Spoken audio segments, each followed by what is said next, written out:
Thank you for watching Ben Television. The program is You Decide. I'm so glad you are watching. My name is Shegun Johnson.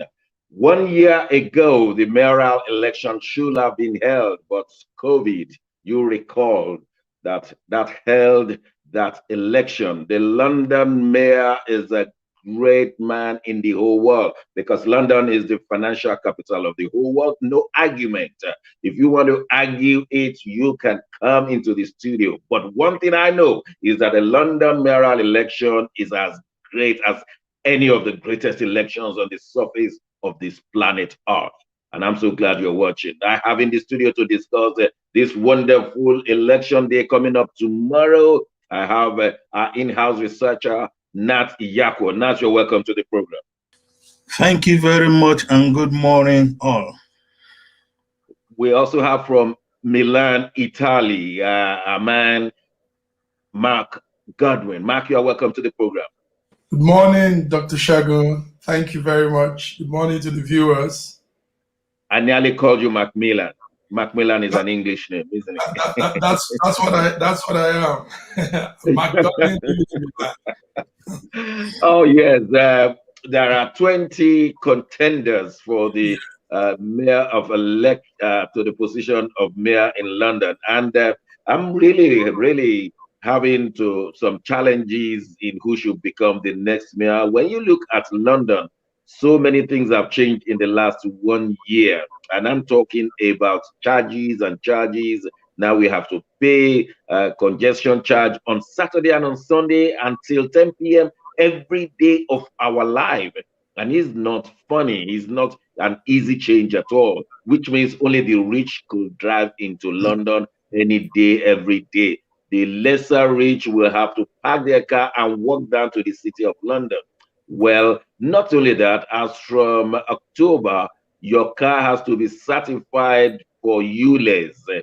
That is something to do with diesel and all of that. And otherwise, you pay £15 per day, and you may pay £30 if you should get into London. And we're talking about the inner ring of A406. You get into London at 11 p.m. You go for a party or for a visit, and you happen to stay till 12:05 a.m. That is just 1 hour, 5 minutes. Then you'll be paying for the previous day and the new day. Never mind that you spent only 1 hour, 5 minutes. And these are the issues facing Londoners as they choose their London mayor tomorrow. Nat, can you give us up to date what is happening on the election scene in London and indeed all the councils? They'll be having their council election. Do we have any spectacular things going on, Nat? Well, it seems to be a dull campaign period. It used to be more dynamic and very aggressive, and everybody was interested, especially the two main political parties, the Conservative and the Labour. But what we are seeing, it looks like if we go by the polls, it looks like the Conservative may maintain the mayoralship of London if we go by the polls. You mean they will overtake the Labour, not maintain? No, sorry, I'm talking of Labour. Labour is likely to maintain the mayoral seat of this London. I would definitely agree with you that it's a bit dull. Because the Conservatives have not given up. They're still trying to fight very hard, maybe to improve or increase their chances. But it's going to be very, very hard. Well, most people will have voted. Well, those who do postal voting and other means will have voted by now. And from all indication, it seems... you can imagine the days of Ken Livingstone, Boris Johnson when they were contesting. I mean, those were the days when things were very charismatic, weren't they? But this time around, everybody thought they would just come to the social media and win. And I don't think social media they win votes, in my own opinion.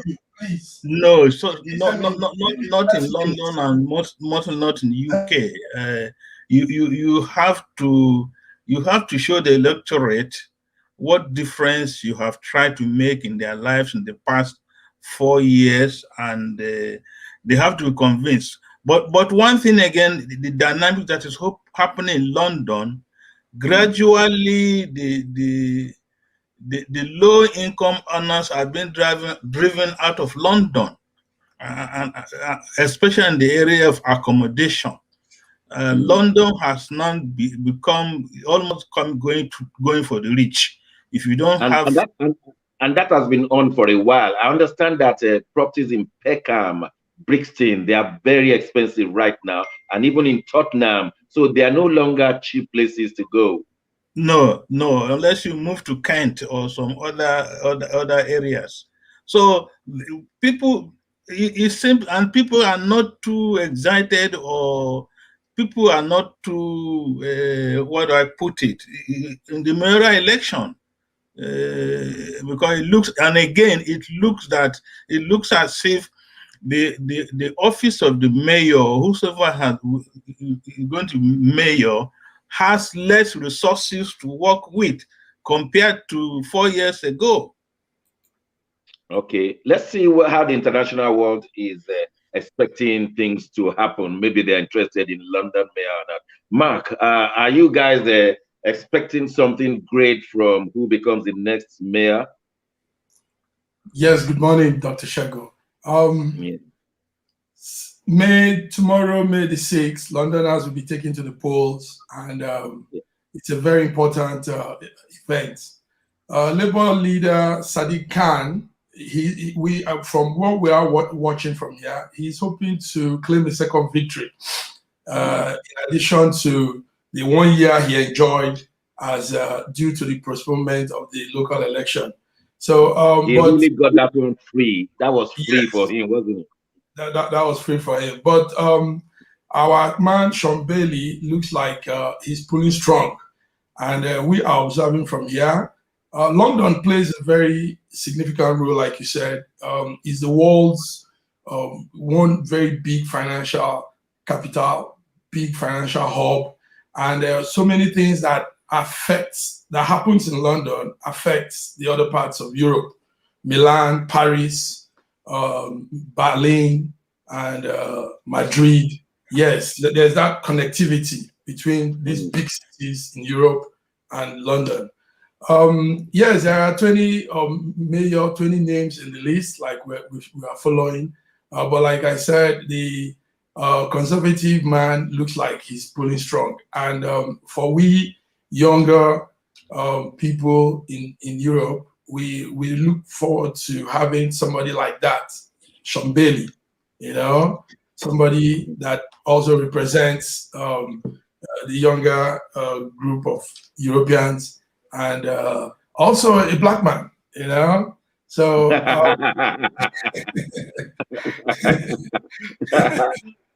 well, you have said so, but let us see how Sadiq Khan is pulling. Of course, the Conservative will want to get him out of that place. It used to be for Boris Johnson, Conservative Boris Johnson, but now Labour Sadiq Khan is fighting for his job. But let's see how the Conservatives have been pulling this man away from that seat. There is an interview that he had, I think, within the Greater London Assembly, and this Conservative guy wanted him out of that job. Let's have that one, studio, where Sadiq Khan and this guy from Conservative Party was looking out for him. Listen to Gun crime is up, robbery is up, knife crime is up, rape is up, taking motor vehicle offences is up, residential burglary is up, knife crime with injury is up, knife crime with injury and robbery is up, and you think, honestly, that London is more safe now than when you took over as Mayor of London? I do. That's absolutely extraordinary. On the 2nd of June, you gave an interview to Niall Patterson at Sky News, and he asked you, to what extent then is it a matter of personal regret to you that London is less safe than when you took the job? And you responded, oh, it's not less safe, that's the first thing. So I had a look at the Metropolitan Police's statistics. And in 2015-16, for example, there were 21,361 robberies recorded. Last year, there were 35,216, which is an increase of 65%. In that light, Mr. Mayor, do you think the state in London is not less safe than when you took over was an honest thing to say? I do. And you do? That's extraordinary. I'm very happy to have a discussion on what the definition of robbery is, actually. So another statistic for you then, which is a Metropolitan Police statistic. In 2015-16, there were 9,704 recorded knife crimes, and last year there were 15,003, which is an increase of 55%. Do you think the state in London is not less safe than when you took over was an honest thing to say? I think we are safer. I think I'll give you one example where you can measure success in relation to the progress we're making to deal with terrorism. Big I'll ask you about there. terrorism. Another statistic, Mr. Mayor. In 15-16, there were 1,804 gun crimes, according to the Metropolitan Police. Last year, there were 2,342, which is an increase of 30%. So again, do you think that saying that London is not less safe now than when you took over was an honest thing to say? I do. You do. So gun crime is up, robbery is up, knife crime is up, rape is up, taking motor vehicle offences is up, residential burglary is up, knife crime with injury is up, knife crime with injury and robbery is up, and you think, honestly, that London is more safe now than when you took over as Mayor of London? I do. That's absolutely extraordinary. Well, Sadiq Khan was on the hot seat there, and they want to get him out. And I remember listening to Nims Bunge, the independent candidate, wanting to get the job of Sadiq, and he said that he's been discussing this with Sadiq. While I think it's the safety, the security of London that people are talking about. Let's listen to what Nims Bunge had to say concerning this discussion he had with Sadiq and how he wants to get that job out of his hand for himself. Do we have Nims Bunge there? Let's watch this. We just heard of a 14-year-old boy killed on our streets. When will this madness stop? Today, another killing, and then a shooting. Your family, my family, we're all affected by this. I've sat around the table with Sadiq Khan. I've said, Sadiq, we've got to do more about this. But what does he do? He walks out. You know what, folks? Sadiq Khan can't. I've had enough of this madness. This killing must stop. And the only way we're going to stop it is if we get together and vote him out and vote me in. Let's do something different for London. It's not about politics anymore. I have spent my years serving and helping families. It's about time we get the right person in. Get Sadiq Khan out because he can. Wow, was that not copied from Obama? Sadiq Khan can't, but I can. That was very poetic. Now we have another contender from Conservative Party, and his name is Sean Bailey. He's been here a few times on Ben Television. Let's listen to what Sean Bailey is saying. Can he deliver out from insecurity that Sadiq Khan has not managed to deliver us? Let's listen to Sean Bailey. Look, that's a great question, and thank you for that. I think there's three things I'll say about making sure that London's at the forefront of economic development, not just for London, but for all of our partners across the country and across the world. So the first thing I will do is, of course, be a business-friendly mayor. One of the failings of our current mayor is clamp down on a lot of business. For instance, if you have a small business in London, he's increased the congestion charge. He's now talking about out of London boundary charge, and he's also increased council tax. All of these bills really affect business. I'll be winding them back so that people can get their business up and going, because here in London, we want to make sure we keep our employment levels high. Under Sadiq Khan, all of the serious crimes have risen.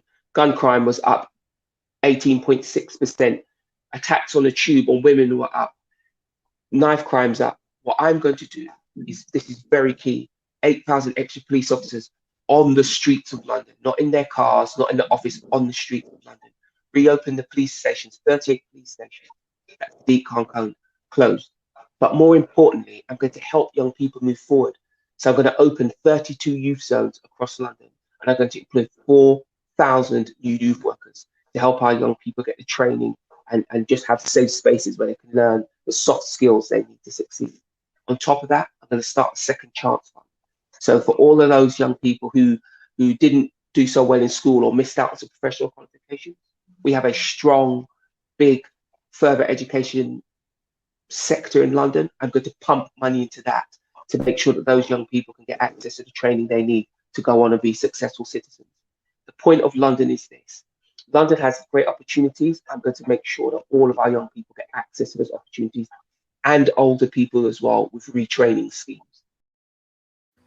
This is You Decide, where we give you information, facts, and analysis. But at the end of the day, it is you who decide. We just gave you three of the leading candidates at London mayoral election happening tomorrow here in London. We gave you Sadiq Khan, we gave you Nenzo Bonge, and finally Sean Belly. Who do you think you are voting for? Nat, who are you putting your money on?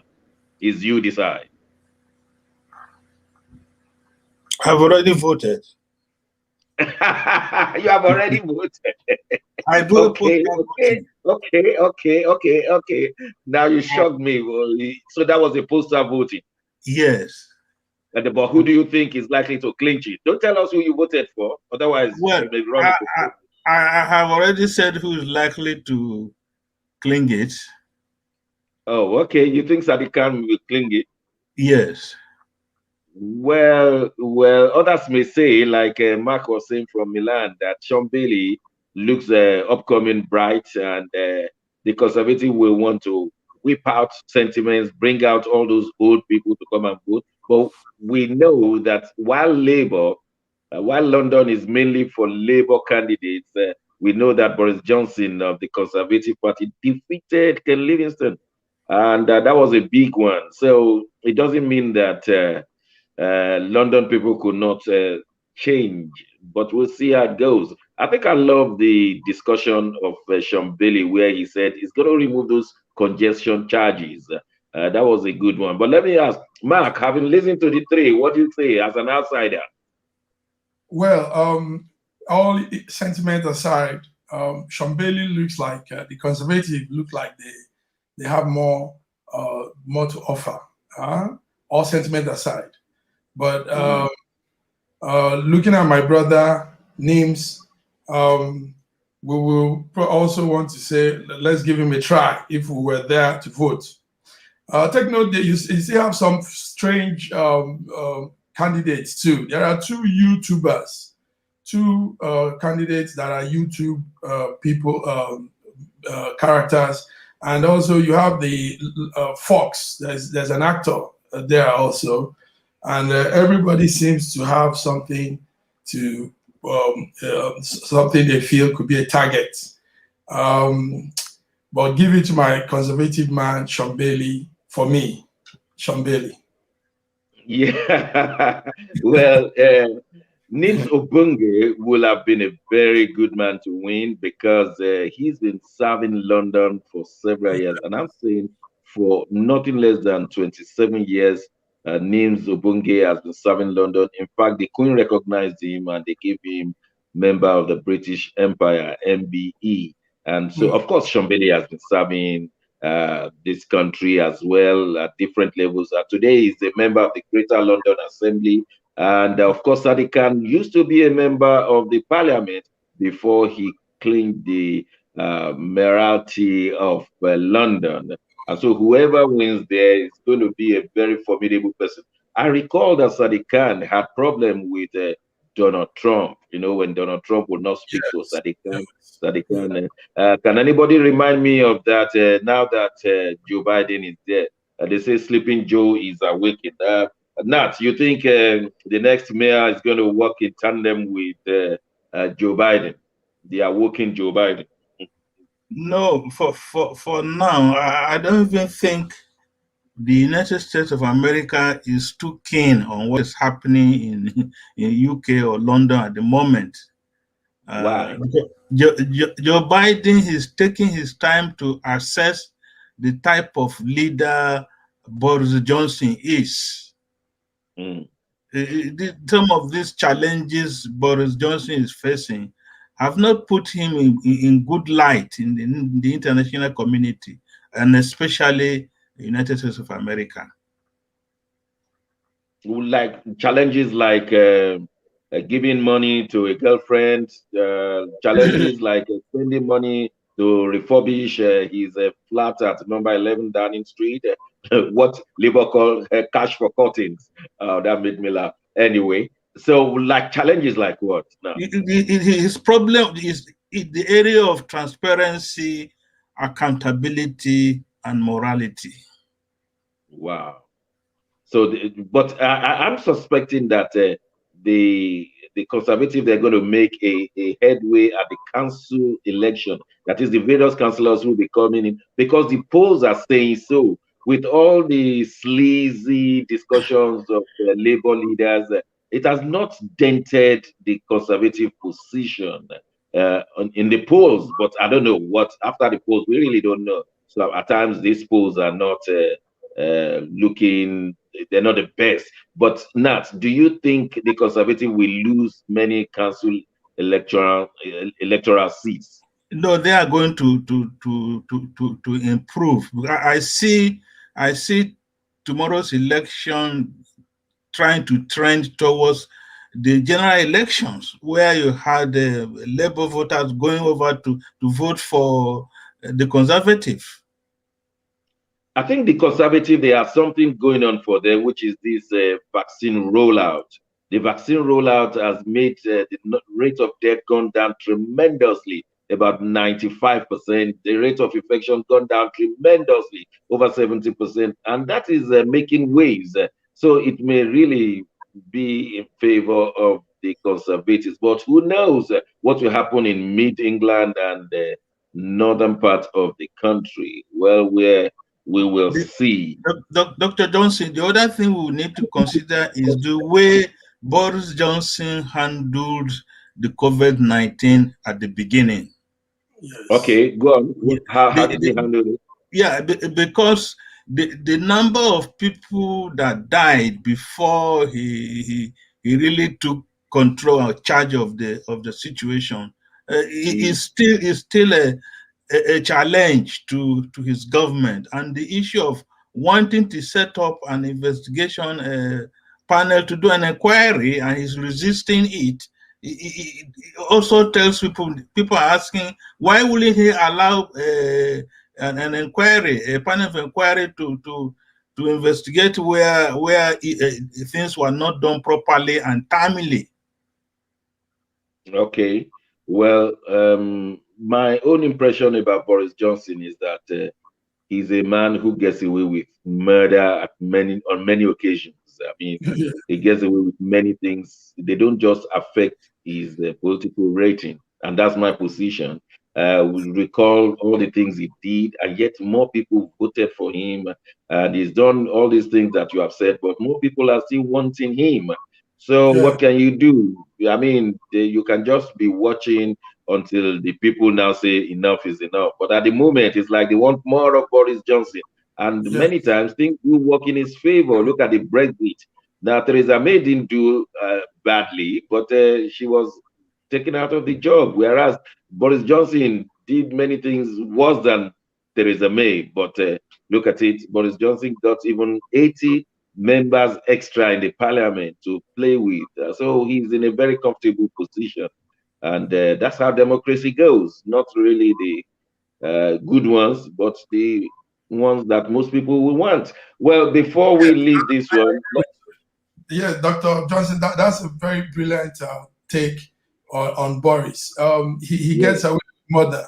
I agree with you, sir. And he's very good at also making every error and mistake he makes. He's good at repackaging it and bringing good. I love the word repackaging. Yeah. Yes. Okay. Go ahead. Go on. I'm just backing you up. Yes, let's give it to him. UK has done very well with recently. UK has done fairly well with the COVID vaccination. If I right about now, the UK, the percentage that have been vaccinated is the highest in Europe compared to all other European countries, Western Europe, Eastern Europe, and the rest. So, and that's a plus for him. Also, take note that there has been so much antagonizing Dominic Cummings and all these other guys trying to bring up issues, and the man gets away with it. So he's still the people's man in the UK. And note also the pullout from the Brexit victory is a kudos to him. Yes, he was able to come out with the papers, and that took some time for every other person, but he did it. So there is something really charismatic about Boris, regardless of his rowdiness and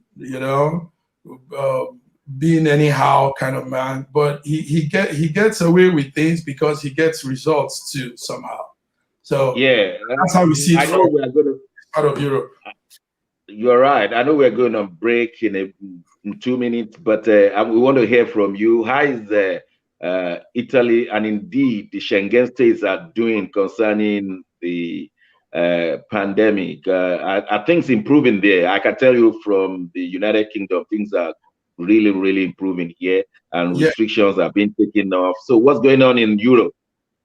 Yes, Europe is trying to step up. It's not easy with the politicking in vaccination, but a lot of them are running against time now because the summer is coming close, and we all know that summer is European best period, for every part of Europe. So everybody is running against time to make sure at least half of the population gets vaccinated. Here in Italy, there is this strong agitation because we have where we call the tourist zone, the tourist marked zone. So, and that's south of Italy, down south. Now, what they are doing, what the mayors of those sites are requesting for is that the vaccination should be left to their side. They should come and vaccinate more people all by the Creek tourist zone of Italy, so that everybody's safe. Now that could now open the zone for tourism because everybody. Wow.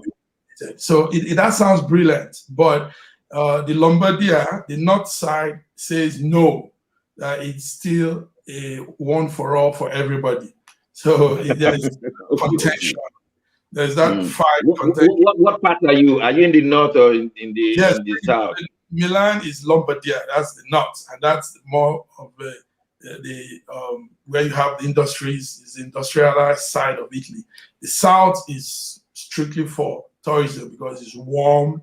There are beautiful sceneries, and people like to go there. There are so many landmarks, historical landmarks, things that connects to humanity. Sorry, Mark. I'm going to the south of Italy. Sorry, I'll leave you in the north. I don't want to see factories there. I'm just joking. Well, when the time comes, but we pray for all of the European countries that they too will get it right, like the United Kingdom. We're excited here. The US is getting it right as well. We'll go on a short break. When we return, we have as our guest from Nigeria, Alhaji Asari Dokubo, who once declared his own state from Nigeria. It's going to be hot this afternoon because when we bring Asari Dokubo, I'm telling you, the phase of things will change. I don't want you to go away because we'll be discussing senators who are saying that you should defend yourself if you're in Nigeria, living in Nigeria. We'll be right back.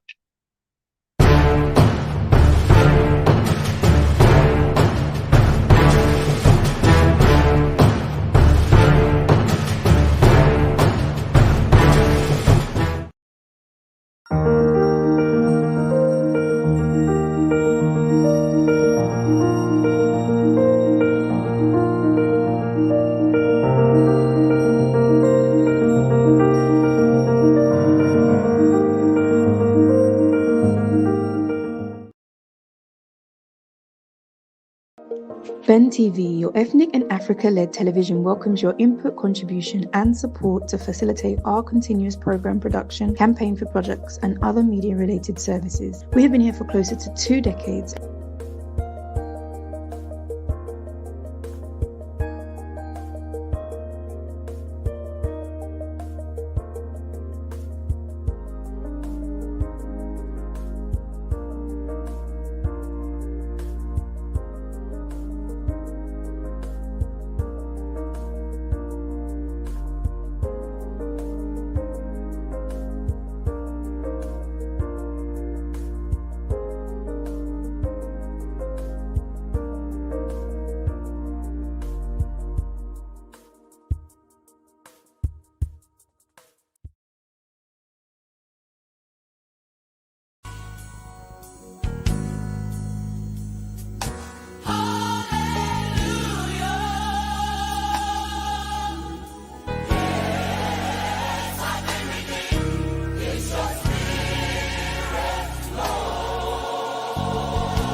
give yourself away for me.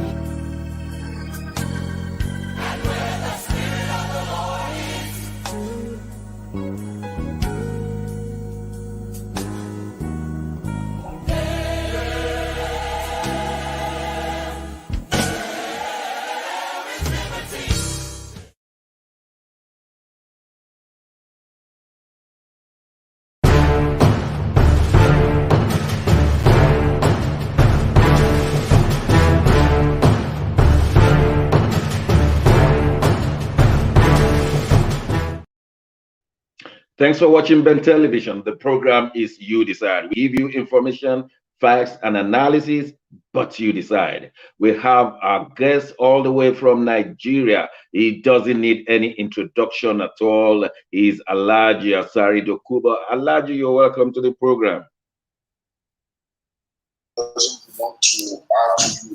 Hold on, I'll call you back. I'm in a program. I'll call you back. You're welcome, sir.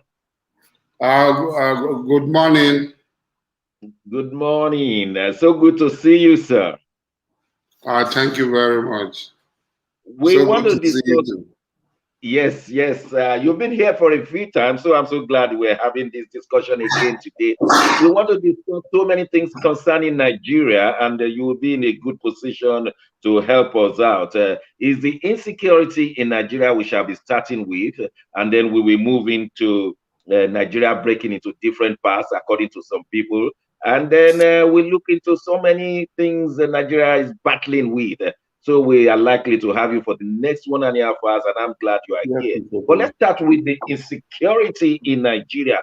What the senators are saying, because this is very important. If the sitting senators of Nigeria are saying that everyone should get a gun and protect themselves, then it is a serious problem. Let's listen to these sitting senators. Studio, please give us the man from Osun East, the senator in Osun East, Senator Francis Fadamsi. Let's hear what he's saying.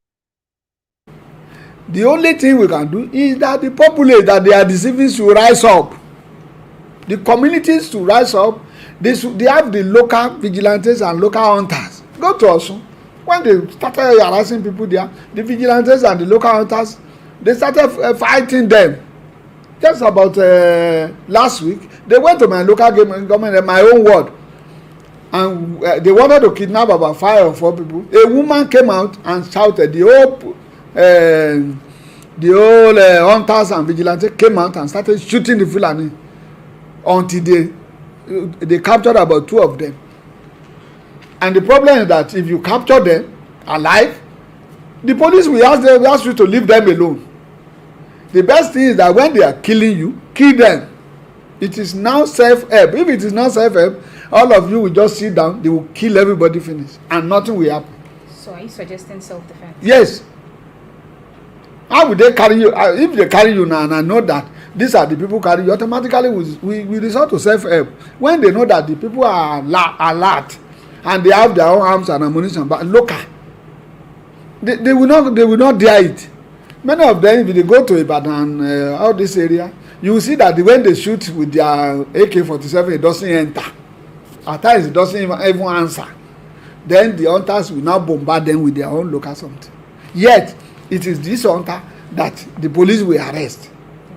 That's the problem. But they should ignore the police, even now that they are even spraying police like how they fried Dodo and Akara. Automatically, the police now are afraid.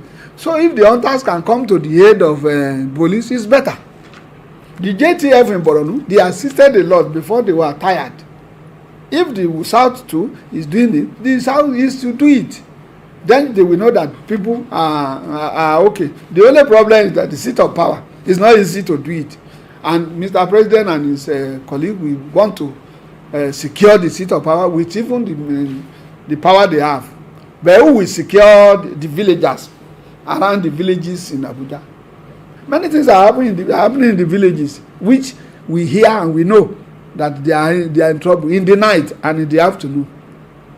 So that is my own solution. Thank you, sir. You are welcome. wow. Did you hear that? That's a sitting senator. He's in the same party with the president. Let me first of all have reactions from our guest speaker, Alhaji Asari Dokubo. What's your take on what you have just heard, sir?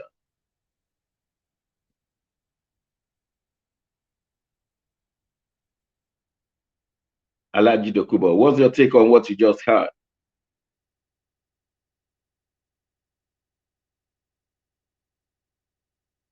Are we having problem with unmuting? Do you need to unmute? Yes, I'm unmuted. Okay, go on, sir. Yes, I am so shocked. I've listened to this video clip, and I'm so shocked that these are the same people that brought Buhari to power. He's an APC senator. Senator Smart is an APC senator. They are the people who brought Buhari to power. Some of us, when Buhari was contesting, we came out to say that Buhari is not a fit and proper person to contest to become president of a country like Nigeria. I am a Muslim.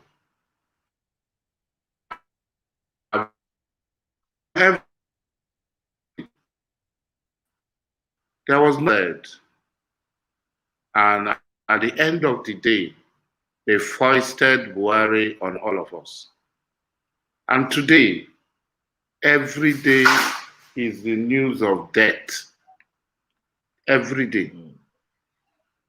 And we wake up and we go to bed, we're not disturbed by the rate of killing.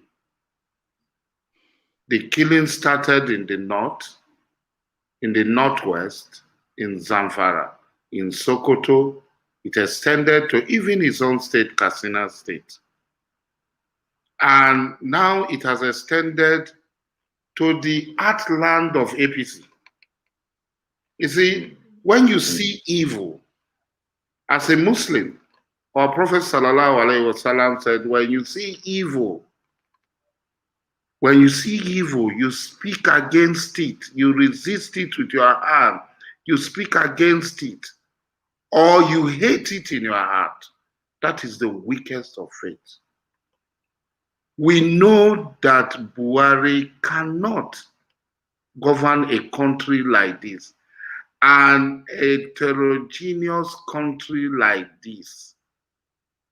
Buhari cannot govern this sort of country.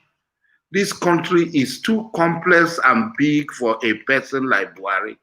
He is so bigoted. Okay, Alhaji, we were told that you declared a state of Biafra and nobody has picked you up. What is going on? I did not declare state of Biafra. Biafra had been existing, and you can see the Biafran flag behind me. Biafra had been existing from May 30th, 1967. Biafra was set up by the people of Biafra on May 30th, 1967. The Biafran Eastern Consultative Assembly, made up of all the people of the former Eastern region, set up, declared Biafra as a sovereign state.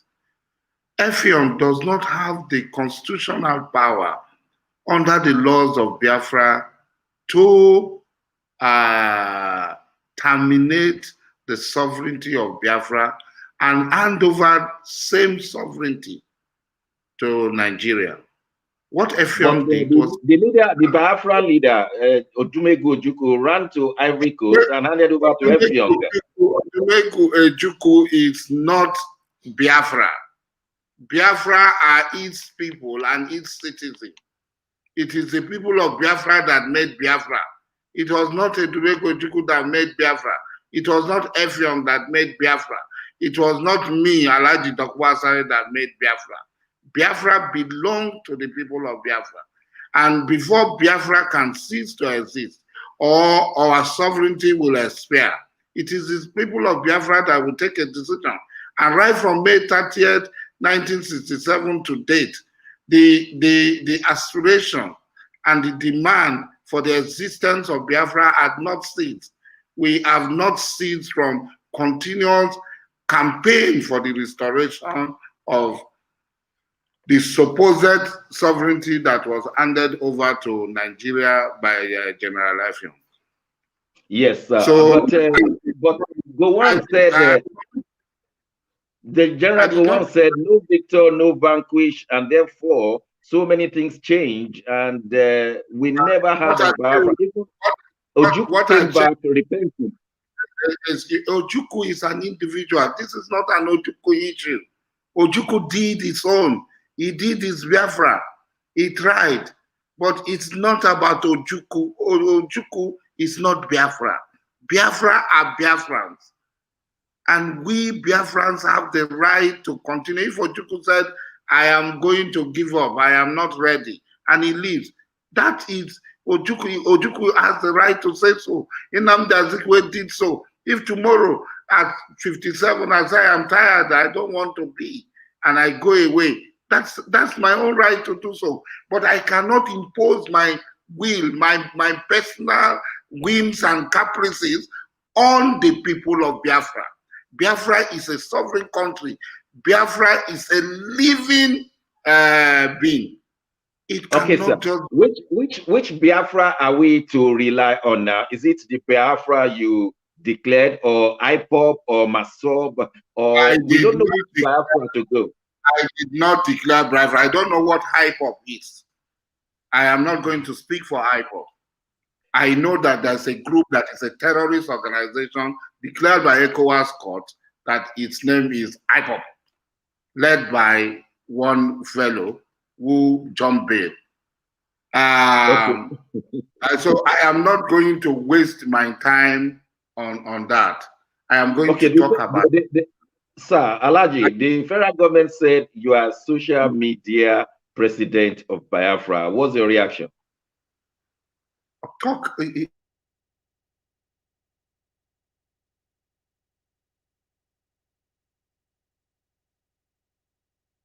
Oh my God. Studio, are we getting him? What's going on? We shall come back to Alhaji Tokunbo to answer that question. So let me get to Nat, state of insecurity. You are listening to Alhaji Asari Tokunbo, and this is because Nigeria is just not being properly governed. There is no security in Nigeria. You listen to Senator Francis. I'm coming. Oh, okay. Yes, it went off. You know, the internet is not reliable. I'm in my village now. Go on, sir. Go on. Biafra. The question. Yes. Biafra as it is that I declared Biafra is not true. Biafrans came together and appointed me for 90 days as chairman of Biafra de facto customary implementation committee for the government of Biafra. It's a 90 days period. And Biafrans from even the IPOB, the deputy leader of IPOB, and several others came together, Uche Mefo and so on, came together and appointed me as the leader. Now, if the federal government that took me up to Supreme Court now turn around that I'm a social media leader and so on, why would I even reply or talk, respond to such nonsense? It's okay, I'm social media. So the ones that goes to the road in the name of unknown gunmen and kill them, those are the ones they take seriously. Okay, they'll be killing them. We'll be watching on the sideline and be smiling and laughing at them. All right, I will come back to you very soon. I want to ask my colleagues here. I have my colleague here from London, and there's another colleague in Milan, Italy. I just want to quickly ask Nat. you listen to Alhaji Dokubo and you listen to Senator Francis Fadauti. What's your take now? Senator Francis said we should all take gun and defend ourselves. And Alhaji Dokubo said, well, he's doing his own beat in his own area. So what do you say? Well, there's a lot of confusion in the land, uncertainty and unclarity on some issues. Because sitting down here today and listening to Alhaji Asari Dokubo, he seems to be shifting grounds because he made a declaration, he appointed a cabinet, and he's now turning around to say it is the people who came and appointed him. I think there should be some level of transparency when emanating or sending out information, because if we keep hearing different tones at different times, then we will have serious challenges as to what we believe, what we hear, and what we believe. I think instead of creating more confusion in the politics, there should be some level of clarity, level of ownership. Excuse me, sir, can I come in and declaration? Is Biafra one? Is what Biafra one man? You see, when intellectual talk and they don't talk like intellectual, so if Buhari makes a statement, did Buhari declared himself president of Nigeria? Is Boris Yeltsin in London speaks?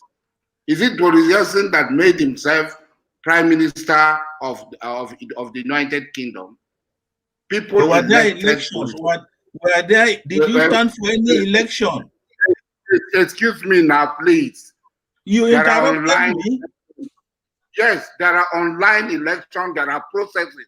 An individual cannot stand today and declare himself president or this thing, except the person is sick. There were processes, and Uche Mefo, the Secretary of Publicity and Communication, who was deputy leader of IPOB, had come to clear the air. Owaswike had come to clear the air that I never declared myself. It was not a unilateral declaration. But people are free to accept whatever they want to say. When there's a preconceived idea, people preconceive that this is what you want to believe. There's nothing we can do about it. They can keep on believing it. They can say Alhaji Dokubo Asari declared himself president of Biafra. He declared Biafra. Okay, there is nothing wrong about it. But the issue is that I did not. People came together and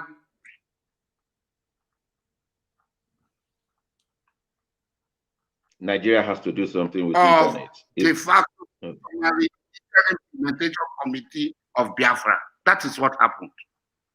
All right, thank you, sir. Okay. I want to get to Italy. No. Let me get to Mark in Italy. Mark, you are listening to Nat and you are listening to Alhaji Dokubo. You have listened to Senator Francis. Mark in Milan, what's your take right now? Because after you, I'm going to ask Senator Alim Dume. Yes, I want to say something. Alhaji Dokubo Asari, he has the facts. He's putting out some important information that a lot of people get confused with. Biafra, the terminology, the name Biafra has nothing to do with any single person. The name Biafra is a region, a people from a region in Nigeria. We should take note of that.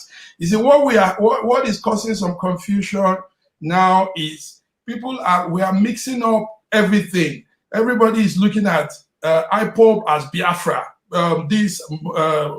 Masop, there's a mix-up, but it should be clear that the name Biafra are a group of people. The eastern region of Nigeria are Biafras, number one. Like Alhaji Dokubo said, he's putting out some good facts. Number two, nobody is Biafra. Nobody has the power to claim or say they are the ones that are Biafra. Like he said, like our Alhaji said, Honorable Alhaji, every person comes and goes away. Ojukwu was not Biafra. Ojukwu was at a point in time a leader, a figurehead for Biafras. So if these things are understood, we can know how to use words and how to make references. Alhaji Dokubo is giving us a good fact. These are things I also want people to state, because it's causing confusion in the world. That is number one. Number two, yes, the insecurity in our country has gone out of hand. There is no gainsaying. Even a blind man can tell you what is going on. A dumb, a deaf can tell you Nigeria is collapsing. And the sad thing is the presidency, the ruling party doesn't see it that it's collapsing. They are seeing it as oppositions fighting them, or oppositions creating a scenario of confusion. So, but it's so appalling. They are also not calling to terms the individuals and the groups behind this hideous crime going on in Nigeria. Like I just chatted now, imagine the Minister of Information, the Minister of Lai Mohammed, telling us that kidnapping and banditry is not an offense. Can you imagine that? And this thing it's not an offense for the federal government to handle. Yes, it's not a federal government. It's not a federal government offense. That is more like saying everybody can go ahead and be a bandit. Everybody can go ahead and be kidnapping. That's more like it. And nobody has called him to order. The president has not called him to order. And people are dying. People are being kidnapped. Ladies are being raped. Commotion is in the land. Now, man, I just have to stop you there, because I want to bring out what Senator Alin Dume said. Senator Alin Dume is not new to the politics in Nigeria. He was in the House of Representatives and then finally got himself into Senate. And even at the time, the 8th Senate suspended him. He's back and he's strong. Listen to what Senator Alin Dume had to say concerning all these issues of unrest in Nigeria. I, in my own village, Malams that are Muslims, not ordinary Muslims, but Malams, elders above 60, caught me. 75 of them, distinguished colleagues, were taken to an abattoir and slaughtered by Boko Haram. And can you imagine that the Nigerian army or the Nigerian government is saying that because these people have gone to repent, or they say they hand themselves off, you bring them back and you pamper them. If you give an IDP here 150,000 as pack as they give them, I have over 10,000 of them here. If you give one of them 50,000, tomorrow he will be back home. He is displaced, he's suffering, he knows these people that killed their parents. That is wrong. And then, sorry sir, I'm getting emotional. But in addition to that, the recent attack in Damboa was carried out by a repentant, giving information as to the movement of the army. The general that was killed was the same thing. Now, you had it from the horse's mouth. Alin Dume should know what he's talking about. Alhaji Dokubo, what's your reaction to what he just said? Because you are a well-known Nigerian leader. Alhaji Dokubo, what will be your reaction? Repentant and going back. These are the issues we are talking about. When in the Niger Delta, Yar'Adua started this bribe of amnesty, I was one of the people. I went to court against Yar'Adua. And you cannot just see people on the street. You drop people on the street and tell them that they are militant, you have pardoned them. It has no constitutional backing. It has no legal backing. The only way a Nigerian can be forgiven for a crime is through prerogative of mercy after he has been convicted. That is number one. Or two, if the federal government, after taking him to court, put in the process of nulli prosecute, that they are going to discontinue the prosecution of this person. And that is not even an amnesty. The only amnesty is the show of prerogative of mercy by the chief judge, by the governor or president. Now you go and change the law. There is no law. The law is whatever the leaders say. The whims and caprices of people are the laws in Nigeria. And you say it's doctrine of necessity or whatever. And you start to give bribe to people. Now, somebody killed 75 people. I know the person who killed my brother, the person who killed my uncle, the person who killed my mother, raped my sister, and then you pardon him and you pamper him and you bring him back. These are the issues. What Ali Ndume is saying is just a tip of the iceberg. A tip of the iceberg. This thing is happening. They set up a Northeastern Commission to reward the destruction of their place by themselves from resources that are not from them. And everybody looked the other way. Everybody looked the other way. Since the creation of this country, a particular nationality has been brought out and pampered and favored. Immigrants, what do they call them? X-men, Fulani people, have been given a free education by law from time immemorial. A nationality out of the nationalities in Nigeria was chosen. Nomadic education was given nomadic education. Goodluck came and introduced the Al-Majirine educational system using government money for a particular section of the country. I am a Muslim. I have the my child is kind of memorizing Quran. I give him allowance of 30,000 every month. My child, I pay his fees. He's not walking the road begging for food. So they will not take care of their children. Government will come, say Al-Majirine policy. They will now pay money into it. They will give them money, pamper them. All the others will be waiting. So we are all appendages in this country. They own this country. They just tolerate us. It is when our faces. I'm coming, sir. I'm coming. Just give me a minute. Okay, they said they have cattle route, that they will pass through our land, that they have cattle route on their land, in their village, where their cattle must pass, that they will establish Ruga, that they will graze on their land. I can go outside and show you. I also have a ranch in my village. I can show you. I can go outside or go and get a video clip for you. I have my ranch. My ranch, my animals are kept in an enclosure.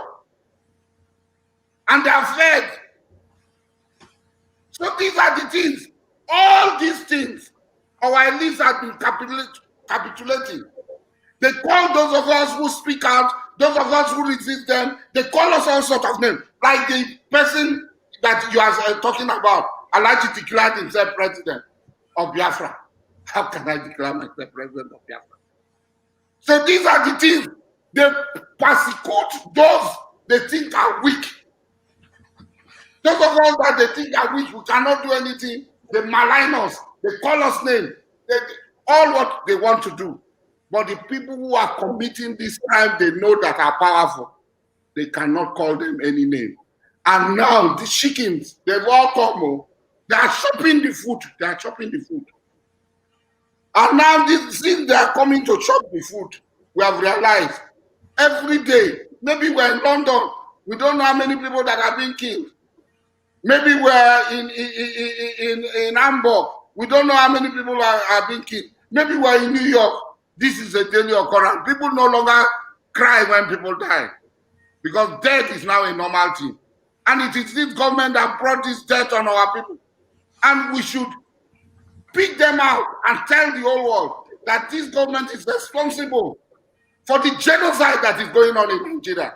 Not only against Biafrans, against everybody, against Yoruba people, against Nupe people, everywhere, against the Gala people, against the Doma, against thieves. People are dying on daily basis. Okay, Alhaji, we have to go on a short break because you will still stay with us for the next 1 hour. So we will be asking you more questions. I will personally want to ask you a question on what a state includes. That is, does it have a geographical place so that we know where Biafra is? Where does it enter the Yoruba land, the Igbo land, or is it south-south? All of those ones we want to hear from you. The geographical delineation of Biafra, but we have to go on a short break. When we return, we'll be listening to one sitting House of Reps member who said terrorism has gone into synergy and that in Nigeria, Boko Haram is aligning with bandits, bandits aligning with kidnappers, kidnappers aligning with terrorists from the south, and that there is a serious network of killing, maiming, and extortion. Don't go away. We'll be right back.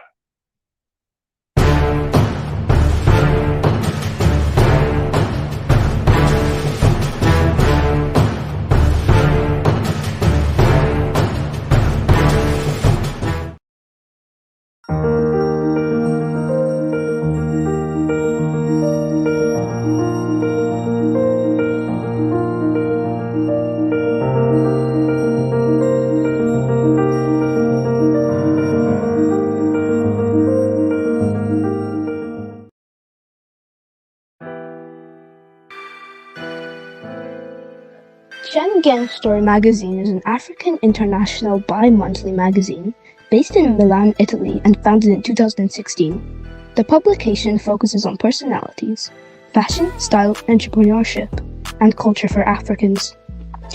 Though articles on food, movies, fitness, music, travel, sports, technology, and books are also featured. Our lives full of best stories. A lot can happen in a month. Expand your mind, change your world. Get Schengen Story Magazine's full editions. Celebrating Africans make an impact. Read better, the inside story. Your fashion magazine for a better lifestyle. Inspiring stories for you. Your monthly dose of entertainment. A better mind keeping you updated. Hashtag Schengen Story Magazine. Get Schengen Story Magazine full editions. Ben Television has been going for almost 2 decades now, representing the African, Caribbean, and ethnic communities in the diaspora, especially based in the United Kingdom.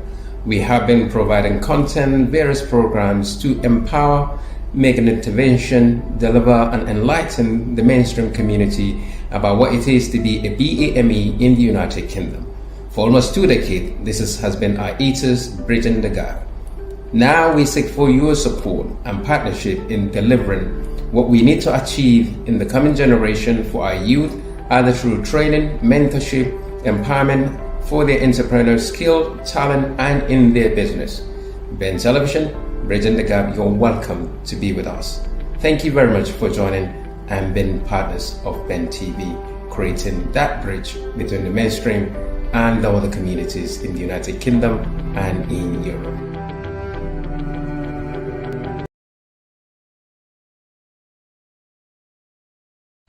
It has been 1 year of coronavirus, and that sickness has affected the whole globe. The aftermath will even be worse, the way the scientists are telling us. And we believe that we need to counter it right now. If 1 million souls should do good to 1 other million souls, it will be a better place. So we want to start this project. 1 million souls to do good to 1 million souls. Why don't you join us? You don't have to register anywhere. Follow me on Twitter at Shegun Johnson UK for daily tips. There we show you how to do good to 1 person. Always remember, 1 million souls do good to 1 million souls.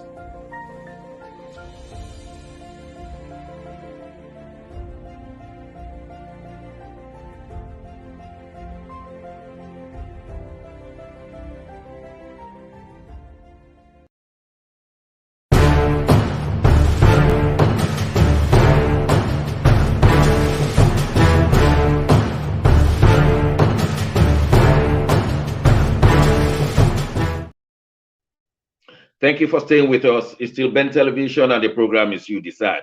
All we do is to give you information. We give you the facts and analysis, but at the end of the day, you decide. I still have in the studio with me my colleague from London, Nat Iyakwo, colleague from Milan, Macmillan, we call him. And then we have our guest speaker today. He is no other person but the indomitable, indefatigable Alhaji Asari Dokubo. We're glad to be back.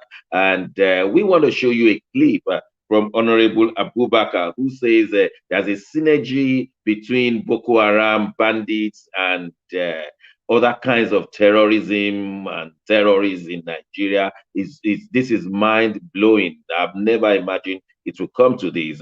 But let's have that clip.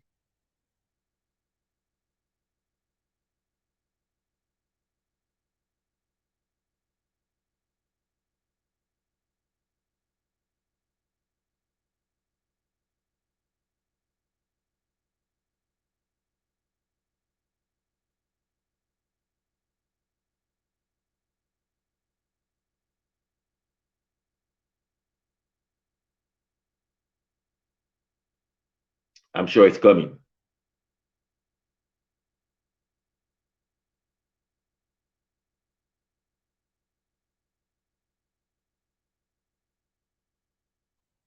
In the meantime, while studio is sorting it out, let me ask Nat. Nat, how will you react to Alhaji Asari Dokubo? He said, you've had everything here. Said, don't let me repeat it and make mistakes. How will you react, Nat, to what Alhaji Dokubo has said?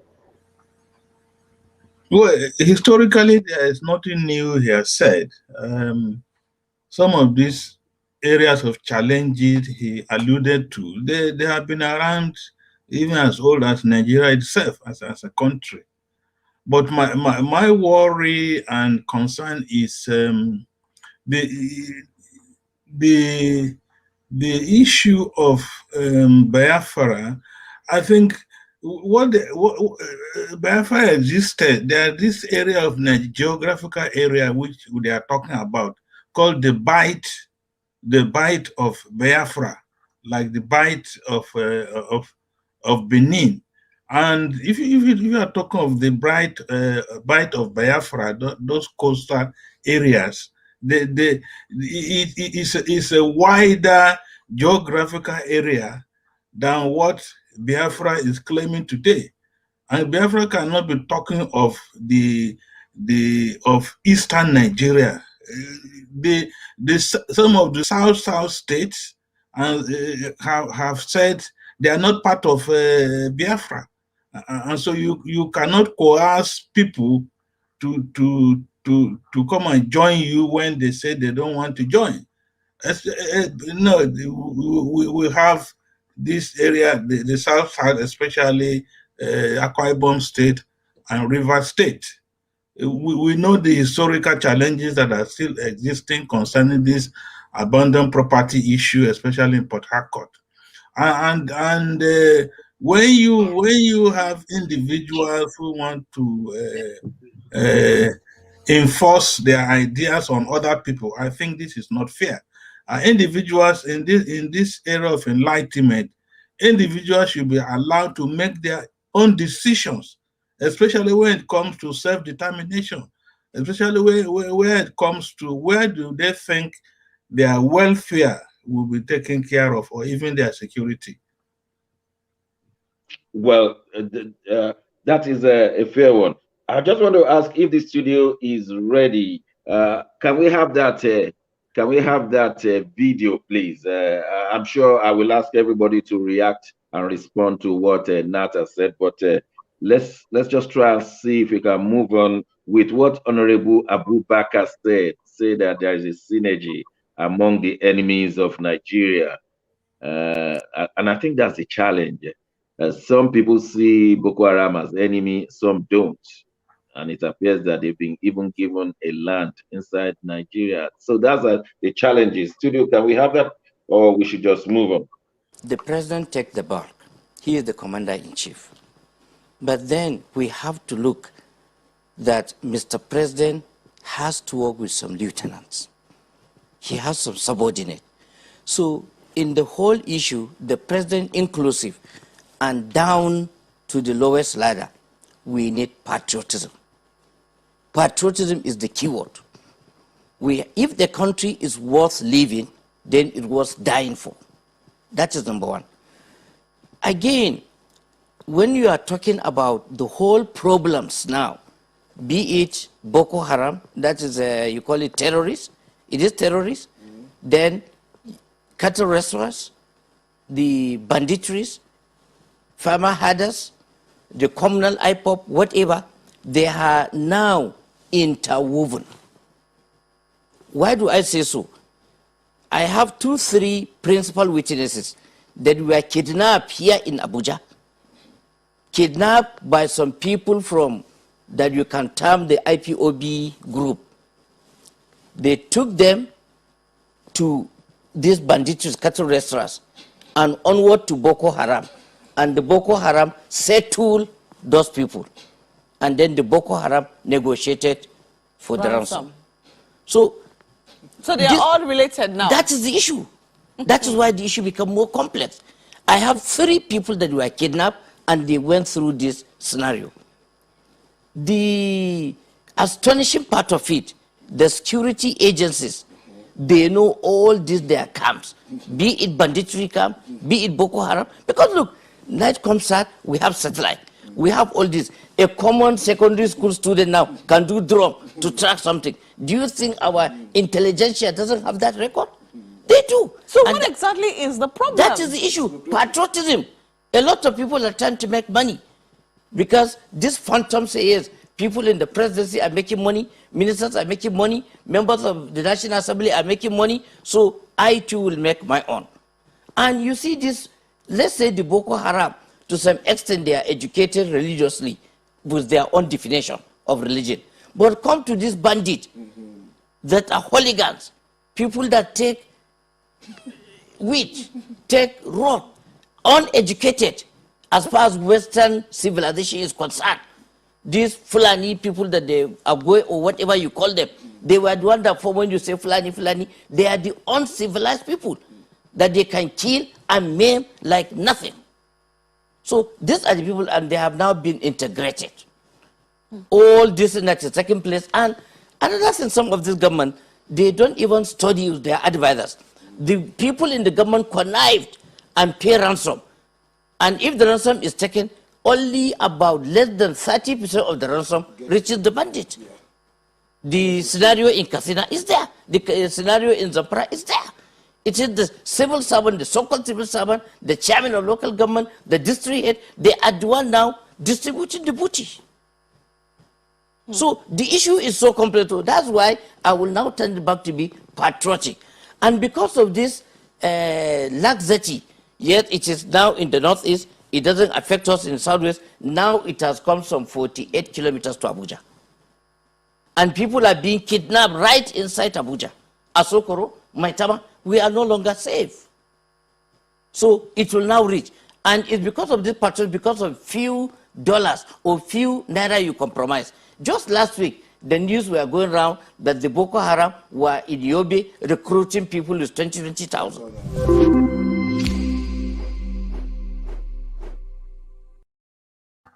Credit to channels there. Alhaji Dokubo, I have to come to you. What's your reaction on what Alhaji Abubakar just said? It's a very grim situation. He said there's some that you could term IPOP. They are in agreement with those you call Fulani herdsmen, and the Fulani herdsmen with Boko Haram with bandits, and even the civil servants are there also making money, taking money from government as a ransom and then taking their own percentage. Alhaji Dokubo, do you have anything to say to this? This is the reality that stares at us. Government had totally collapsed. Governance had collapsed. The government had abdicated its responsibility. Everybody is on its own. So what Abubakar is saying is not new. What the Senate, Father Ozi said, the senator from Ochun State, is the reality that the people should resort to self-help, because the level of kidnapping and the brutality that is shown.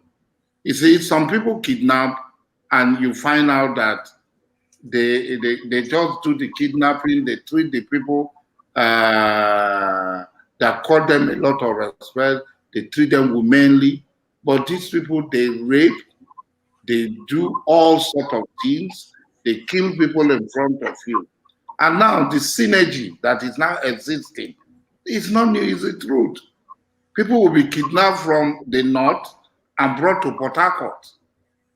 They'll be kidnapped from the north and brought to Port Harcourt, kept around in the creek somewhere, and money is paid. After money is paid, they are released somewhere in Port Harcourt. The stories are everywhere. That is the failure of the stories are everywhere. Alhaji Dokubo, how do you think Nigeria can stop this one? Do you have anything to advise? Nigeria cannot. Nigeria had collapsed, and we have to prepare the final funeral burial for Nigeria. Because if we continue like this, it is this story of death, this story of destruction, this story of all these things that are happening that will continue to happen. Why will anybody want us to continue in this sort of condition? Why would they not let us to go separate ways? You think if there is an election, if there is a true election in 2023 and a new president comes in, you think it won't change? There will be no true election in 2023. The people that are holding power will not allow true election. They are not good luck that will sit down with AK-47 in Aso Rock and allow somebody with a Fulani man with stick to come and chase him away. They are not. They have acquired general purpose machine gun and RPG. So they will not. It's not good luck. Who will say my aspiration is not worth the blood of anybody? But since he left, so many thousands of people have died because of his capitulation. If good luck did not capitulate, we will not be in the mess in which we find ourselves today. All right. I want to ask my colleagues their take on that synergy of NAT. You are in London, and I know you do a lot of research, and you've done this for several years. But the synergy of Boko Haram may not be new to Alhaji Dokubo, but it's very new to me. I never knew that some people in Southeast will align with those in Boko Haram to I mean, it's like a chain, and they are paying one another. Nat, what's your reaction to this? I think my reaction to what Abubakar said, you know, when the Kankara students were abducted and released, yeah, Boko Haram came to say they were responsible, or they had a part to play in the Kankara boys. But the picture that comes to mind immediately, the Boko Haram started in the northeast, especially in Borno State. I know historically, Canon Borno Empire, the house of the Fulanis, the jihad, did not reach Yobe, Maiduguri, which is now Yobe State, Bauchi, no, not Bauchi, Yobe and Borno State, and they are mainly Kanuri.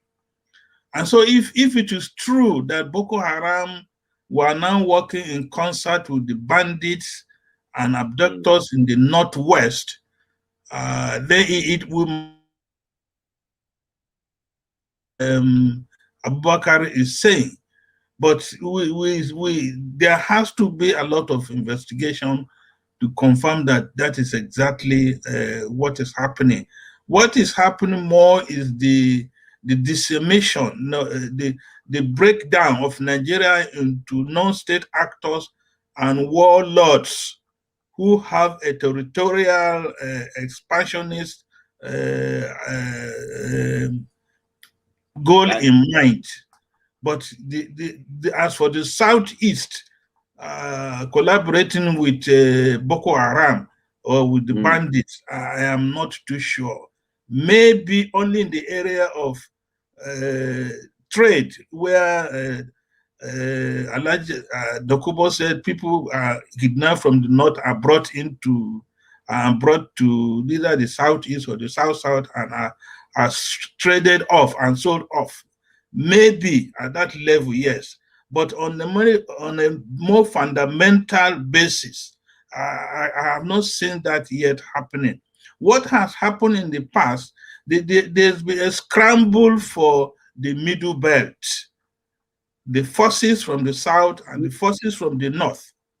Yeah, we're coming to that, Nat, because we understand there's a middle belt state being created. So we are coming to that in the next segment so that we don't discuss it now. But I just want to ask Mark in Milan, the situation is scary. To what extent are you scared, Mark? Yes, thank you very much. I still align with Alhaji Dokubo.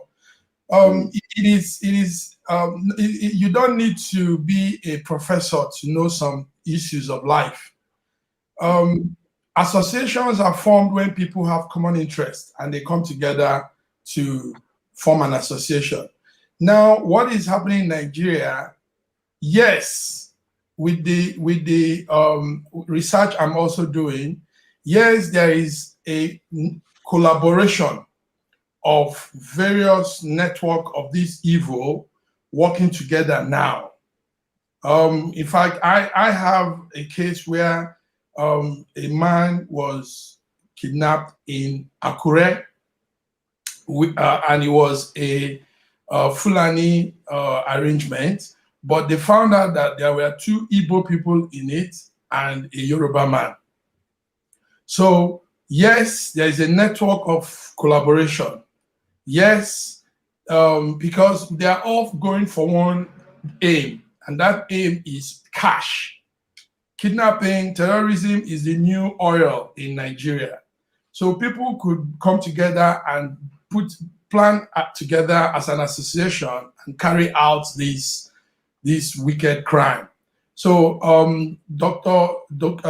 Alhaji Dokubo knows what he's saying, and I align with that because I also have a witness. It's stated in the message I got on Wednesday in Akure. So we shouldn't. This is one thing that we all do, hiding from reality. Life is unfolding very fast, and with the age of human interaction, a lot of things can spring out in a very short while. A lot of things. Mark, yes. Are you trying to say that the federal government is not up to the task, that Nigeria is a failed state? Can you be that bold to declare Nigeria a failed state? If Nigeria all these but the federal government is up to the task, Dr. Shegun. The only thing is the federal government is not they are not standing up to the reality. I mean, look at our Minister of Information and Culture, Alhaji Lai Mohammed, saying things he says. This shows that they are not standing up to reality. It is there in their view, in their eye, happening raw, but they keep dabbling with words, dabbling with funny statements, and that shows they are not standing up to reality. Nigeria can do more than what they are doing. You are trying to say there's no political will. There's no political will to do it. That's it. Okay. I want to quickly go to Nigeria and ask Alhaji Dokubo. There are 2 questions I want to ask him. Number one, we know that a state is made up of a geographical placement. I mean, there must be a delineation, a geographical delineation. That before we have talk of government and of course the people. What is the geographical delineation of Biafra, sir, from your point of view? The ones that have asked you to be. So who are those and what is the area? These questions, I'm surprised at this question. There was an eastern region, a geographical delineation of the eastern region. The borders of the eastern region are very known to everybody. Anybody that can go back to the books. There was a Biafra that was declared, that was recognized by Haiti, South Africa, Tanzania, Cote d'Ivoire, Ivory Coast, a sovereign Biafran state. And these countries... You use the word sovereign. Is your own Biafra sovereign? You have sovereignty. That is what we are saying. There are many countries in the world that have been struggling. The state of Palestine is struggling after it was balkanized by the British when Transjordan to Palestine to the formation of the apartheid state of Israel, and so on. But Palestine, that has not taken away the right of the people of Palestine to Palestine. There is the issue of Northern Ireland and Ireland, Northern Ireland and the Irish Republic. Now, the question is Ireland not a country? It is. There are so many... Ireland is part of the United Kingdom. That's what I'm saying. Up to now, people in Northern Ireland are struggling to unify with their brothers and sisters in the Irish Republic. So there are, when you say country sovereignty lies in the hearts of the people. Yeah, sovereignty can be taken. You take a country like Tibet. Tibet was independent until China overran Tibet. That has not stopped the Dalai Lama from being recognized as the head of Tibet, even though the Dalai Lama had not been in Tibet for God knows how long. So the consciousness, you cannot take a country from the heart of the people when it is being occupied. Biafra, as it is, was occupied in 1970 by the Nigerian state, and there's a continuous occupation of Biafra by the Nigerian state to this day. That does not extinguish the sovereignty of Biafra. So the boundaries of Biafra are very known. The borders of Biafra are very known. Biafra is bordered by the Midwestern region, it's bordered by the Northern region, and that is what it is. That is what Biafra is. Yes. Alaji, we'll be going on a short break right now, but when we return, we'll be discussing all those nations within Nigeria trying to secede. I'm talking of Odua Nation, Biafra, and now the Middle Belt. That's what we want to discuss in the next segment, and you will still be asked to answer the issue of sovereignty, because in the university we are taught that a state consists of a geographical area with a people and a government with sovereignty. Sovereignty means that there are no external power to rule in that state. And so we will still be subjecting you to answer that question to satisfaction. We will go on a short break right now. When we return, we shall be discussing all the different nations within Nigeria that have shown interest to secede. Don't go away, we'll be right back.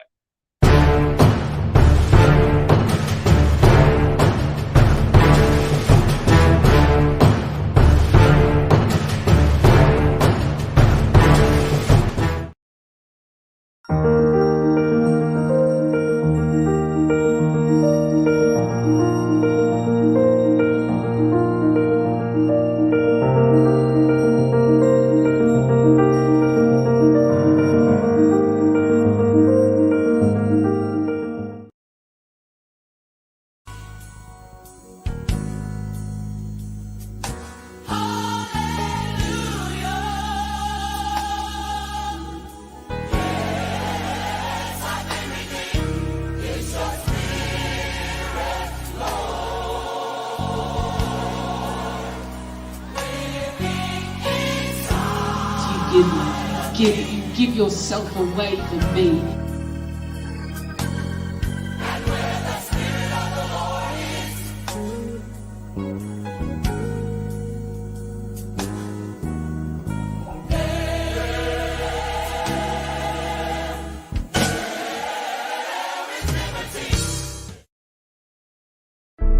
Ben Television has been going for almost 2 decades now, representing the African, Caribbean, and ethnic communities in the diaspora, especially based in the United Kingdom. We have been providing content, various programs to empower, make an intervention, deliver, and enlighten the mainstream community about what it is to be a BAME in the United Kingdom. For almost 2 decades, this has been our ethos, bridging the gap. Now we seek for your support and partnership in delivering what we need to achieve in the coming generation for our youth, either through training, mentorship, empowerment for their entrepreneurial skill, talent, and in their business. Ben Television, bridging the gap, you're welcome to be with us.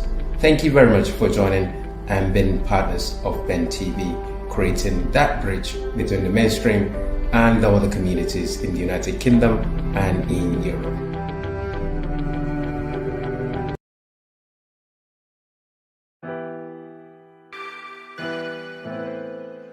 Schengen Story Magazine is an African international bi-monthly magazine based in Milan, Italy, and founded in 2016. The publication focuses on personalities, fashion, style, entrepreneurship, and culture for Africans.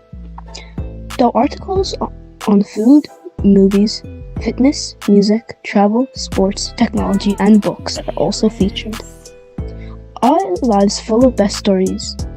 A lot can happen in a month. Expand your mind, change your world. Get Schengen Story Magazine's full editions. Celebrating Africans make an impact. Read better, the inside story. Your fashion magazine for a better lifestyle. Inspiring stories for you. Your monthly dose of entertainment. A better mind keeping you updated. Hashtag Schengen Story Magazine. Get Schengen Story Magazine full editions.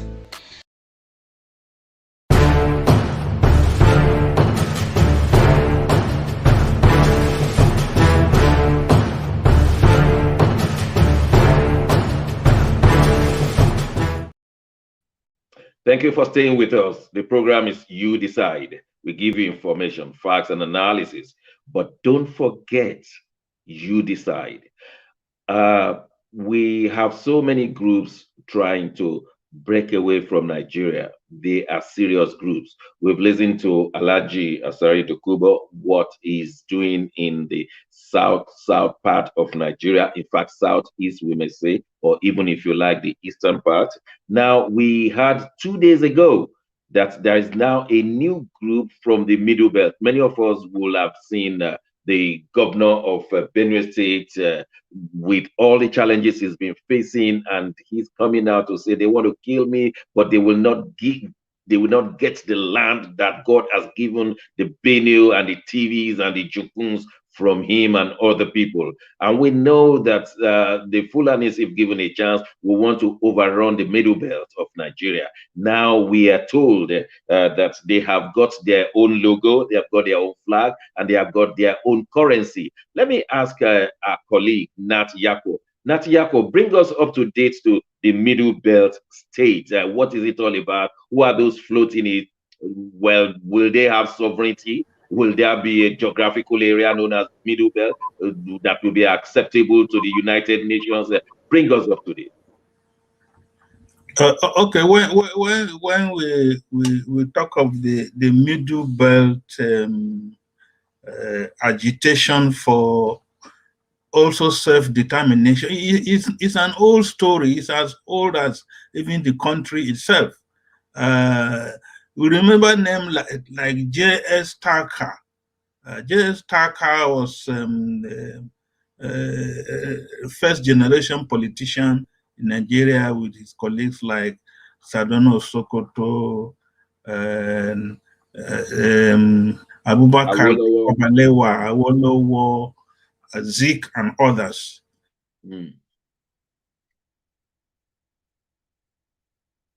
it means it's in the middle of Nigeria. It's in the middle of the south and the north.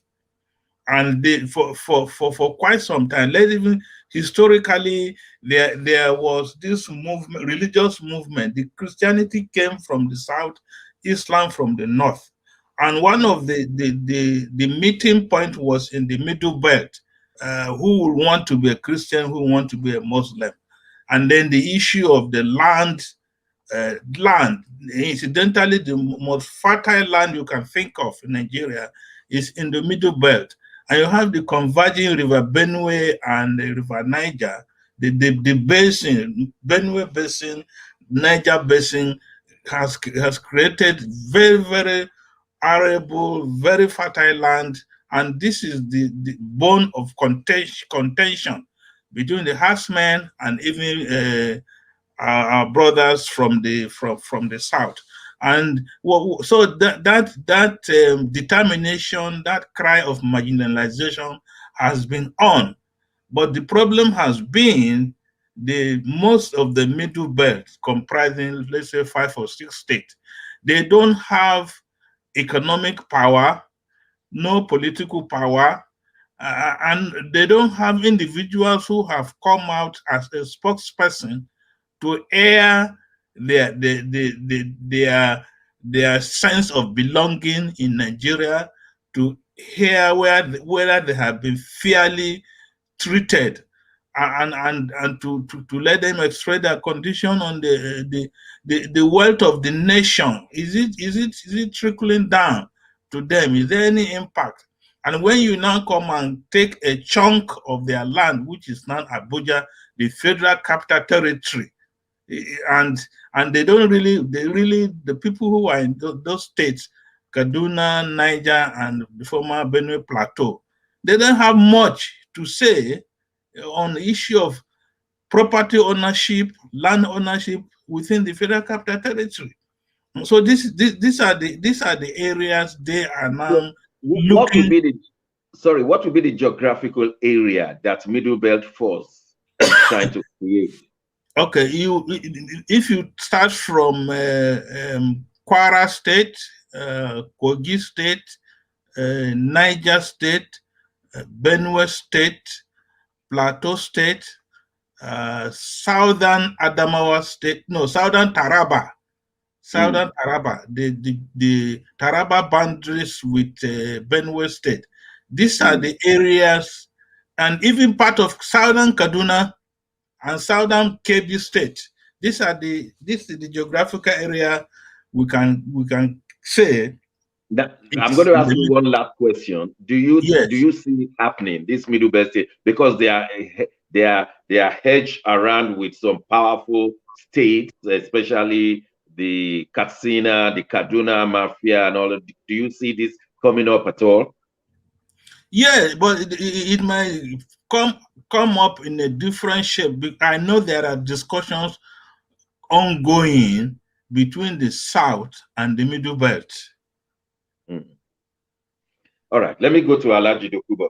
Alhaji Dokubo, we have had you, the Biafran state. Now, of course, you are aware of the Odudua state that some people are asking for, and now the Middle Belt state.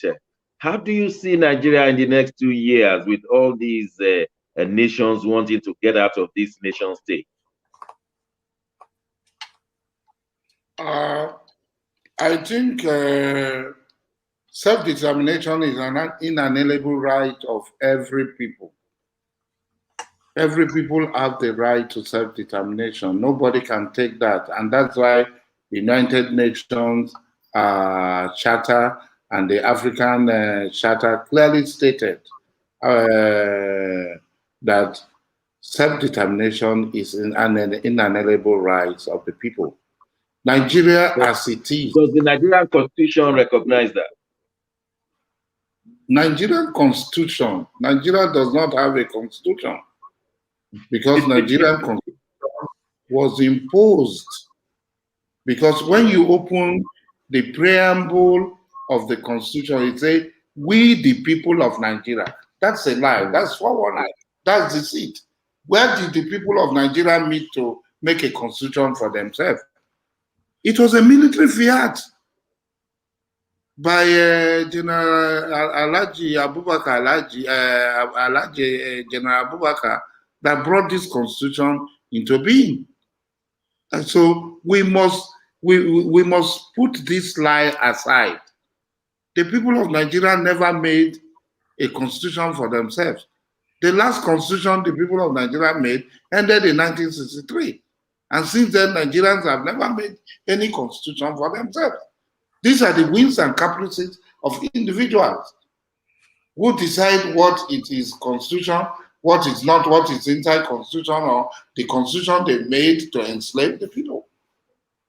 So Nigeria, in the real sense of it, does not have a constitution. A constitution must originate from the people. Okay. So how do you think all these, I mean, how do you see all these nations becoming a state on its own? Because the federal government will just take the law into its own hand and say, I am not going to agree with you, and then they will come and there will be war, if any. Do you think?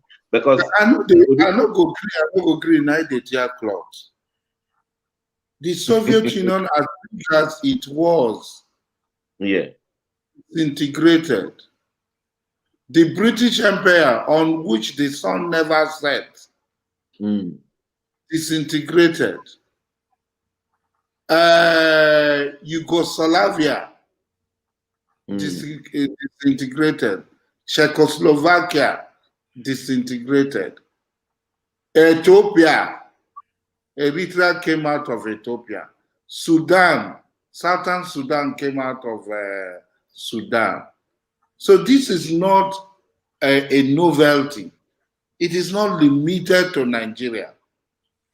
The people that said, we must hold you down, we must enslave you, we must pass through your land, it is our cattle route. Our animals must enter your land and eat, you don't have right. We will rape your women, we will kidnap them, we will beat them. They are the people who are insisting on Nigeria to enslave people. Those of us who don't want to be enslaved, we say, look, we don't want to be enslaved. We want to go. So where there is, in life is natural. That for every but do you think there will war be inevitable to make these divisions? For every action, there is an opposite and equal reaction. Yes. Yes. So when you push the people to the wall, they can't pass through the wall. We are not ghosts. We are not liquid element that can evaporate or do anything. We are human beings. We are flesh and blood. We will turn back to defend ourselves the same way if Senator Father Usi had said, we have the right to life. We will defend ourselves. We cannot continue. Let me go to Mark in Milan, Alhaji. Let me go to Mark in Milan. Mark, the Igbos have experienced war once in their lifetime. Three years of war or thereabout, and millions died.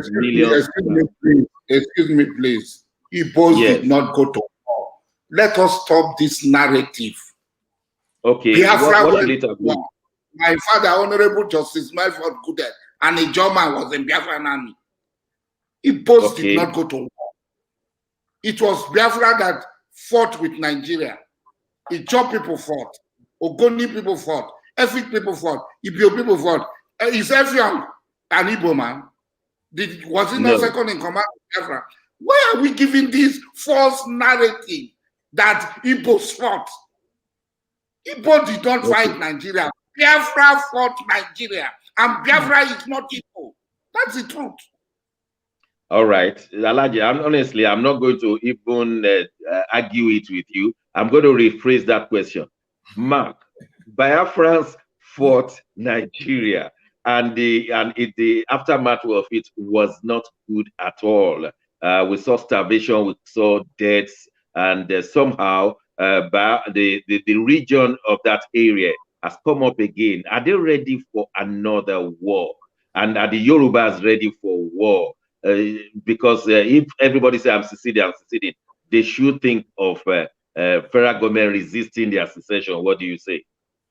Yes, thank you very much, Dr. Shagma. It's today has been very, very interesting. Believe me, we are dialoguing.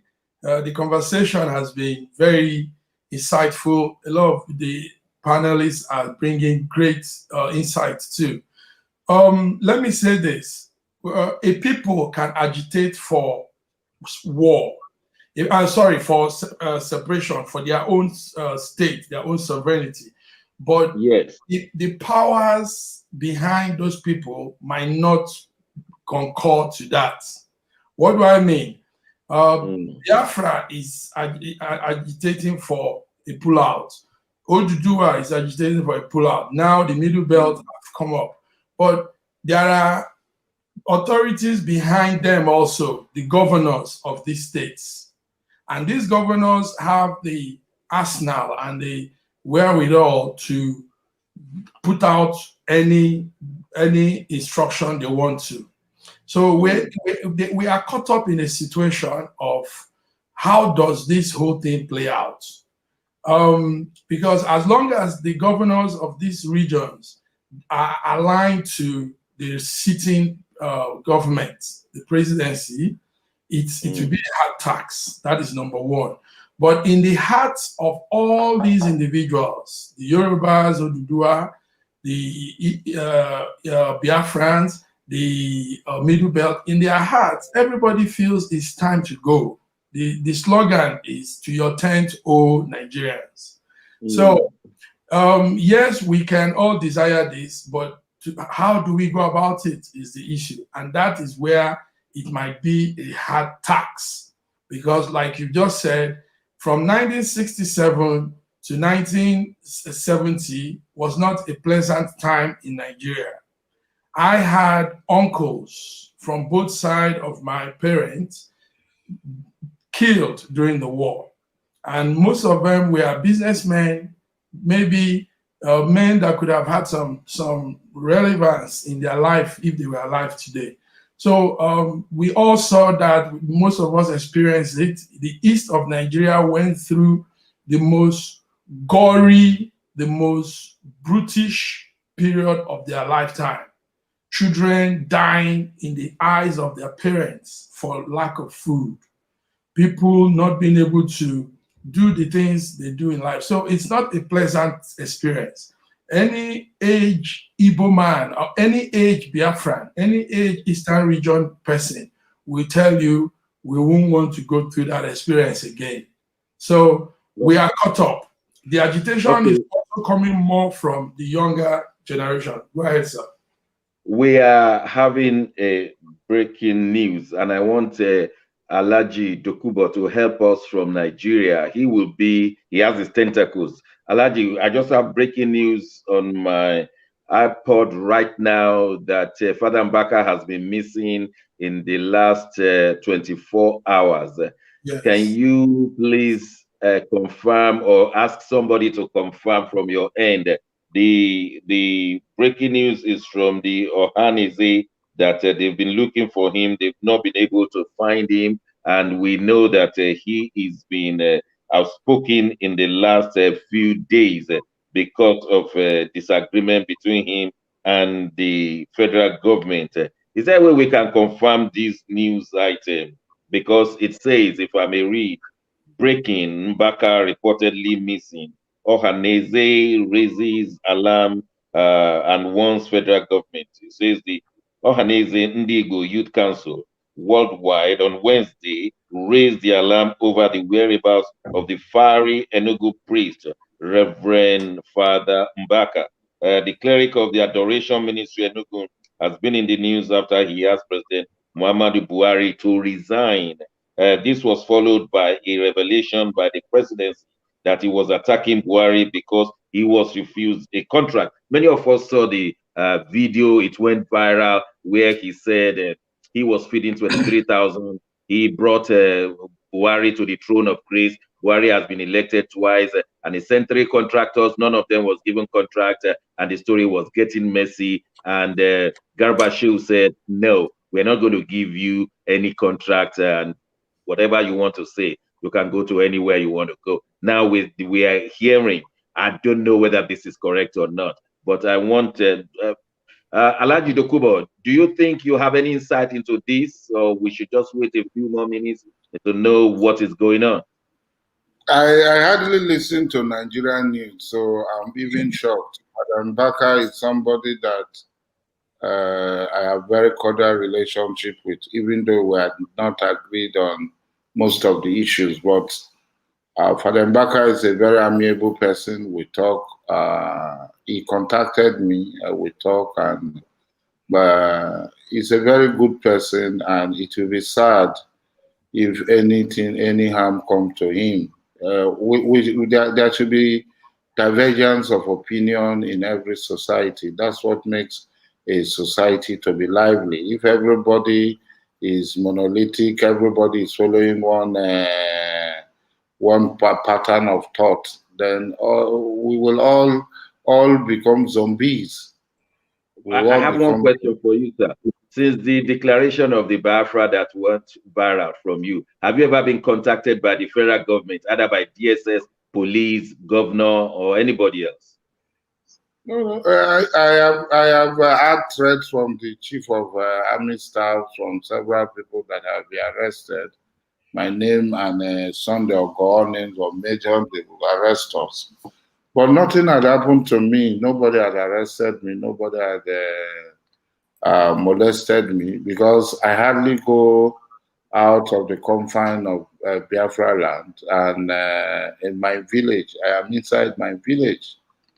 And if you are not moving up and down and loitering up and down, it will be difficult for people to come and harass you. So I am within my space, and in that space.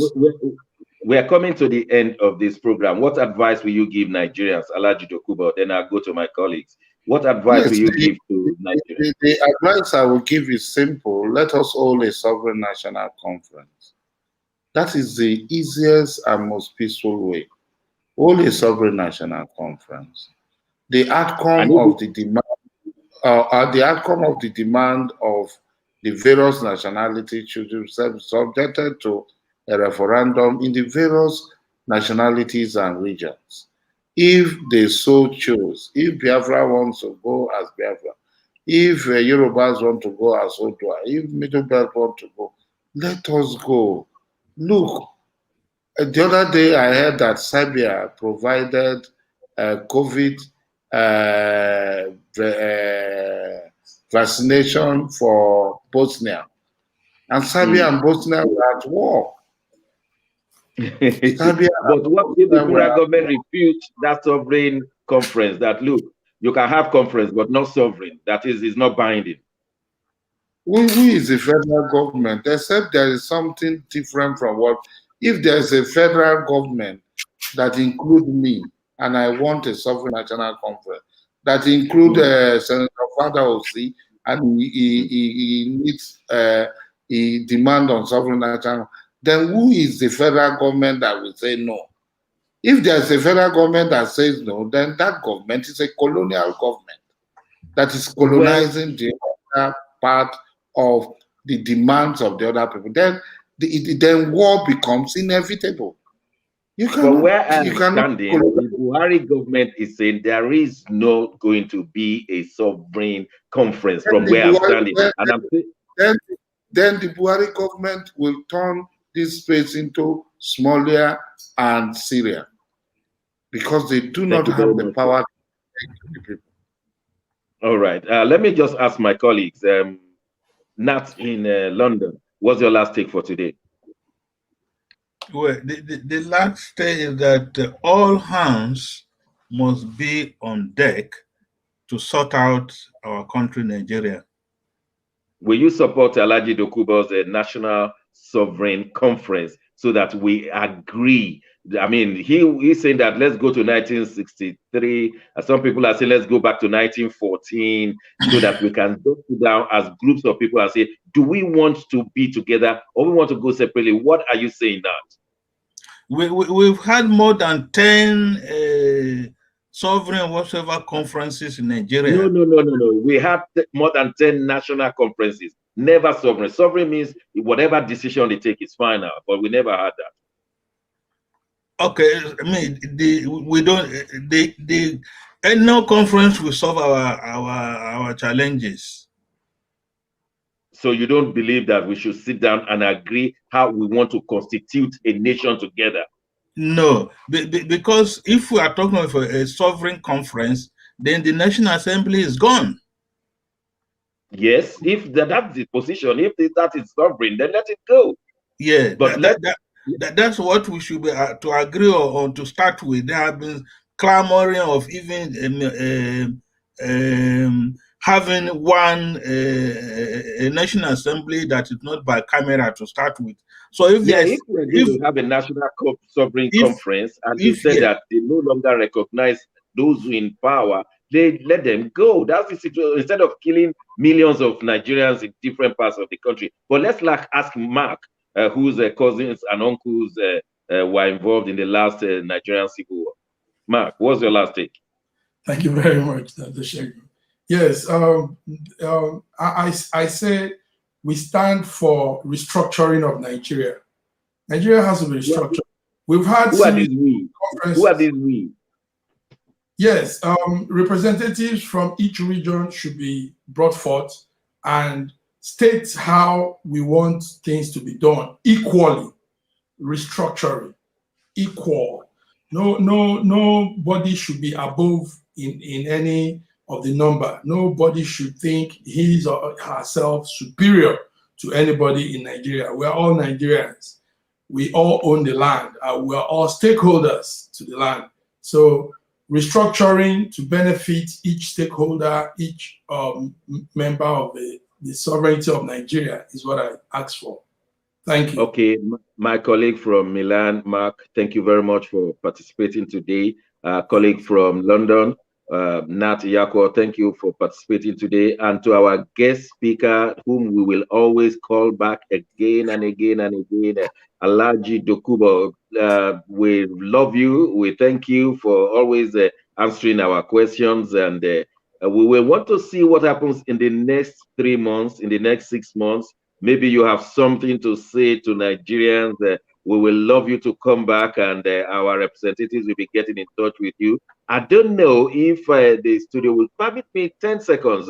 Alhaji Dokubo, do you still have one more thing to say in 10 seconds? You are such a precious Nigerian. What I want to say is there must be a lot.